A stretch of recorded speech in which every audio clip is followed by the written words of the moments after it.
Have you ever contrasted this idea of Eastern culture and Eastern philosophy, which is centered around creating inner peace, and finding your calm center, finding your inner spirituality, connection to God and the universe, embracing nature, with Western hustle culture, which is all about never stop moving, never stop working? Couldn't we get to work earlier than 6 a.m.? Like 5:30 a.m.? Or 5 a.m.? Or 4 a.m.? Always stay busy and never take any breaks? Which path is actually conducive to more happiness, more ultimate fulfillment, and even more productivity in all of our own personal lives? So I do believe there is a time and place for both, and maybe can we even merge the two and take the best of both worlds and put them together? You know what's gonna happen now? Worlds collide. I'm going to be looking into this idea further in today's video, so without further ado, let's dive deeper now.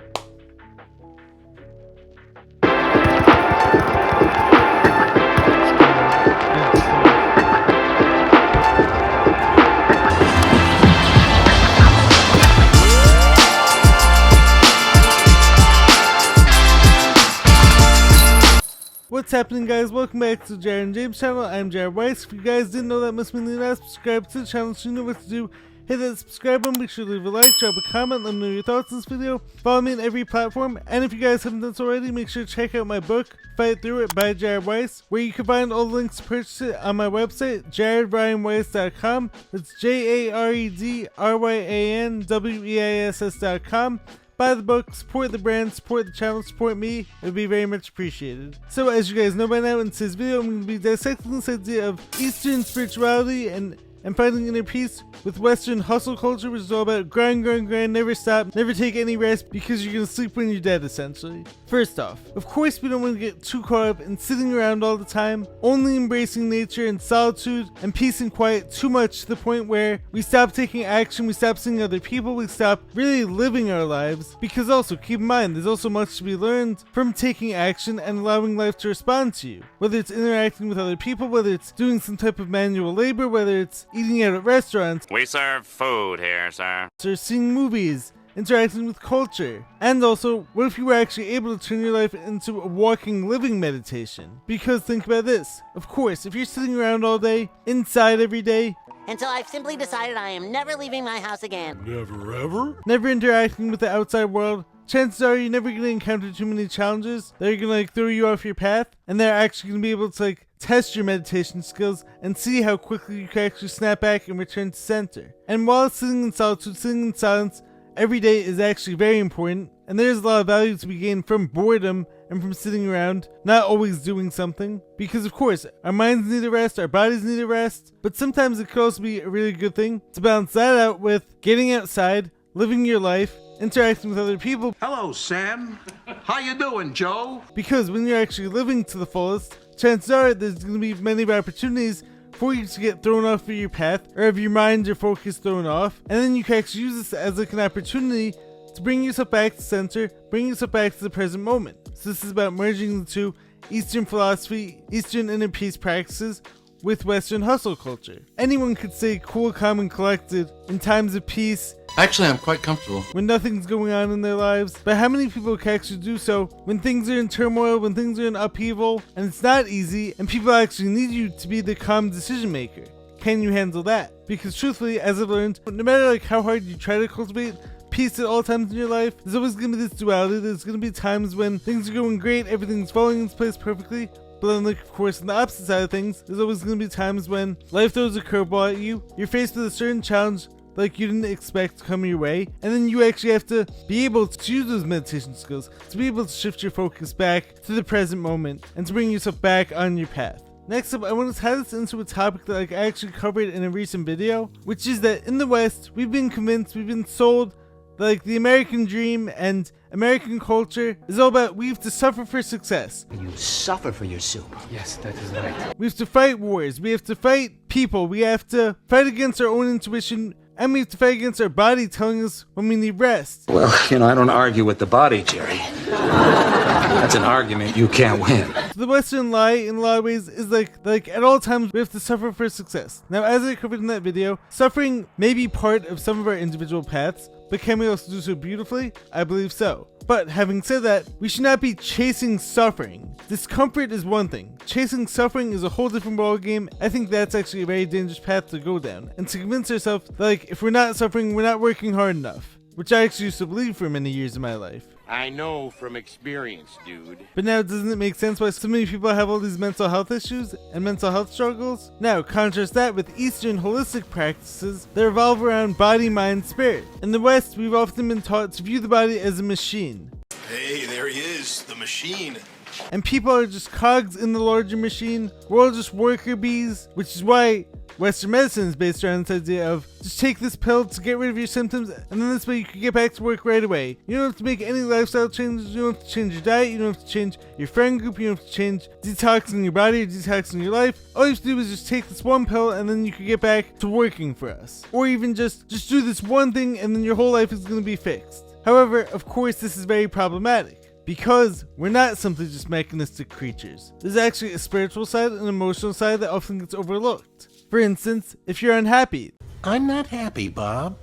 Not happy. This could mean a nutritional issue, nutritional deficiency. It could be poor friend choices, poor inner circle choices. Could be even a backed up gut. It could be a poor career choice that doesn't actually suit your strengths and your desires and your ultimate purpose. Or it could even be a combination of all the above.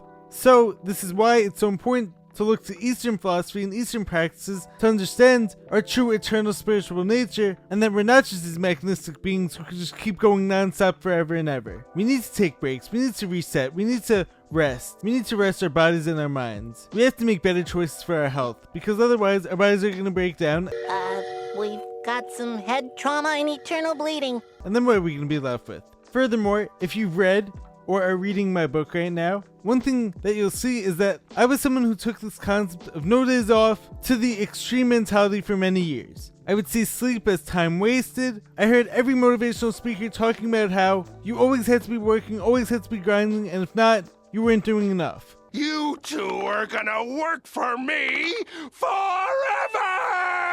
And this wasn't all bad in my case, because it did help me develop a rock solid mindset within me that I still carry around to this day. I am of course still all about the grind, as those of you who know me know. But this is also where I've learned from my own experience. I know from experience, dude. How balance has to come in too. If you don't have balance and you're too far in one direction, you're never going to be as productive as you can be. You're going to get hurt and your goals are going to suffer. If you don't rest, you can't possibly be as productive. So what I've learned is that it's more about making your work more efficient. Being a smarter worker is always going to be better than just simply being the hardest worker, because you could be working so hard on something that doesn't even matter, and then that's going to take away from the aspects of your goal that do matter. I mean, it's like if I'm trying to jump high, which as you know is one of my main passions and one of my main goals. If I want to just consider myself the hardest worker, I could jump for 10 hours every day, I could run 100 miles a week, and then I could consider myself the hardest worker. I could be throwing up every day after my workouts, I could not rest, not get any sleep. But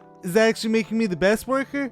Is that actually making me more efficient and more productive? I don't think so, because on the other hand, what if I actually prioritize sleep, prioritize rest, focus on dialing in every workout and making sure that every move is conducive towards my goal? If I'm focused on making my reps as perfect and as pristine as they can be, which person do you think is going to go farther? Which person is going to accomplish more of those goals? And once again, I've learned this from experience, because I used to be the person who would just simply work as hard as possible without focusing on working smart. I had someone ask me the other day if he should be waking up at 5 a.m. every day, because he heard that doing this will transform your whole life. Now, I'm someone who has done both sides of the spectrum. For years, I used to wake up at 4:30 a.m. every day. Serenity now, insanity later. To work out and start my day. However, in recent years, I actually wake up more on the later side while prioritizing rest and sleep. And here's what I've come to realize. It doesn't really matter what time you wake up. What matters is how much you're able to get done during your waking hours. And also, if you're only getting 4 hours of sleep and waking up at 4:30 a.m., so let's just say you're getting sleep every night at 12 or 1 and waking up at 4:30 a.m., you're not going to be more productive. But the master slept only 20 minutes every 3 hours. What do you think? I think I need more sleep. But if you do go to bed at 8 o'clock every night, if that somehow fits into your schedule, and doing that is what works best for you, by all means, go ahead, keep doing it. but like we have to customize everything to us. We can't just blindly follow whatever this person's doing because that works for them. We have to customize everything to our own lives. So if you wake up at 9:30 or 10 a.m. or even 11 a.m. or 12 or whatever time it may be for you, but like that's after getting 8 or 9 hours of sleep, of high quality sleep, uninterrupted, and then you do put that work in when you do get up, you may actually be way more productive and better off than the guy who's waking up at 4 a.m. by convincing himself that he's doing that because he's working harder than you. That doesn't make you a better person, and like it doesn't imply like necessarily that you're going to be more productive as I used to think. It's all about what works for you. And this leads me into another powerful point, which is, let's look at some of the best NBA players of all time. You have Kobe Bryant, who was all about 6-hour workouts every day, 6 days a week, for 6 months out of the year. And yes, I know that's dark 666, but he was also someone who had the whole Black Mamba mentality. He was all about creating this whole alter ego. There's a difference between who you are and what you are. And what I am when I step on that court is, I become that. I am that Killer Snake. And he was fantastic as a player, and there was a lot to be learned from him and his whole mindset, which I personally took away a lot of really powerful positive things from him. But now, contrast that with like some of the best players right now, LeBron James and Stephen Curry. Why do you think LeBron and Steph are still thriving, still super happy, not hurt all the time, and still playing some of their best basketball well into their 30s and even 40s and showing no signs of slowing down? LeBron James, a locomotive. Joel Embiid, it will change once Bam come in or once AD's in the game as well. Cut to the rim, Curry curling in, and James found him in stride. Now, of course, part of it could be the game has changed, the rules have changed. I've also heard the accusations of LeBron being on steroids. I don't know, but like what I do know is that both guys put a lot of money into their bodies, put a lot of time and effort into their training systems. They prioritize getting high quality rest. And something else like I also learned recently is that towards the end of his career, once Kobe did start getting hurt, he actually started to shift his mindset more towards the whole Eastern philosophy. He started to focus more on meditation and rest. And he actually stopped doing the whole 6-hour workouts every day, or the M3 workouts for 6 hours total every day. Because he learned that like being a smarter worker is actually way more valuable than just being the hardest worker. I meditate every day. If I don't do it, I feel like I'm constantly chasing the day, as opposed to being able to be controlled and dictate the day. For me, it's really just listening to my inner self. You can be both, I actually think, which is what like I'm trying to be. But like I know now that like it's more important to focus on giving it your all, working your hardest in the aspects like that you do have control over, but being smart and efficient in those things. Now look, this is no knock on Kobe Bryant's career. Of course, incredible, one of the best players of all time. I'm just analyzing this simply from a standpoint of looking at Eastern philosophy versus Western hustle culture. So maybe Kobe Bryant was the hardest worker in the NBA of all time, but who do many of us look at as actually having the better careers? I would say a lot of us are going to say LeBron and Curry, or at the very least, LeBron. LeBron James! And all those guys have rock solid mindsets, but it's about putting your time and energy into focusing on what you're doing during your waking hours, not just using all of them up and being as busy as possible. And also, like, everyone is different, so like, even though Kobe may have been able to handle that training regimen for some time, he also probably had some of the best people working for him, working on his body. He probably had a personal chef cooking all of his meals, so like, he may have been able to get away with that for some time, but like even his body ends up breaking down towards the end of his career. So what does it say about you? And a lot of this could be said for the same thing when I was back in high school. Gee, I can't wait till I go to high school. Don't you ever say that. Once again, I was listening to all these motivational speakers, I was following Kobe Bryant's mindset, and of course, it did help me in a lot of ways, and I did like accomplish and achieve so many of my goals. But during this time, I was convinced that every workout had to be as hard as possible. I had to push to exhaustion, and like if I wasn't in pain, then like I wasn't working hard enough. This ain't bad. I can do this all day. Whoa. Okay, let's take this up a notch. And I had to wake up as early as possible every day, go to sleep as late as possible every day. But think about this. Here's like a very powerful example in my case. So I ended high school with like probably around a 26, maybe 27 inch vertical jump. Now, on my bad days, I'm still hitting 32, 33 inches. And all these years later, my highest jumps are 36, 37 inches. So what changed? How am I way more athletic, way stronger? So like on top of that, all my weight room numbers have gone up drastically since high school. How have I been able to do this while not overworking and while being much better off and much happier now? Is because I've started to prioritize rest. I've understood like that our bodies can't keep going on and on forever without rest, and we need more balance in our lives. we do need to see friends. We do need to hang out with family. We can't always be working non-stop or else we're gonna break down. I hope that you guys can take away this lesson from this video and from my story. Next up, I also see a lot of people who are unhappy with themselves and unhappy with what's going on in their own lives, whether it be their jobs, whether it be their careers, whether it be their personal lives, who are caught up in this whole Western hustle culture and have convinced themselves that like everything has to be this way in order for them to be productive and like in order for them to keep going. But what does the main character at the end of the movie Into the Wild end up realizing? He put himself through all this suffering, he put himself through all this solitude, loneliness, and the movie is actually based on a true story. But what does he realize at the end of all that? He says, happiness is only real when shared. So like this tells me like it's so important to find balance in our lives. We don't want to go overboard in any one aspect because doing that is going to sacrifice other aspects. And like, of course, there are going to be times when our balance gets shifted, and also each person's balance in order for them to be happy is going to be different because everything has to be customized at our own personal levels and based on our own personal lives and our own personal preferences. But this also leads me into the goal isn't to be happy on someone else's path. Just because everyone else is doing it this way doesn't mean like doing it that way is right for you. As the famous quote goes, our greatest fear should not be of failure, but of succeeding at things in life that don't really matter. And there's also like definitely another quote about like a great mistake that like we often find in life is getting to the end of a journey only to realize like we climbed up the wrong ladder. The Western culture will always convince you that as long as you're non-stop working, you're doing what you should be.